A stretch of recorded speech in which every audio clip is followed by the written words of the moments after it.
নমস্কার। আজ আমার নিবেদন কবিগুরু রবীন্দ্রনাথ ঠাকুরের লেখা কবিতা প্রশ্ন।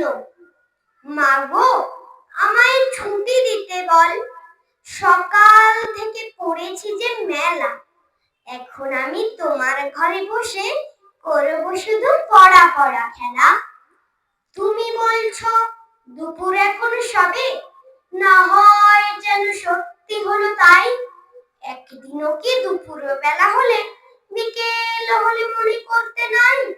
আমি তো বেশ ভাবতে পারি মনি, সূর্যি ডুবে গেছে মাঠের শেষে, বাগদি বুড়ি ঝুপড়ি ভরে নিয়ে শাক তুললেছে পুকুর ধারে এসে। আধার হলো মাদার গাছের তলা, কালি হয়ে এলো দিঘির জল।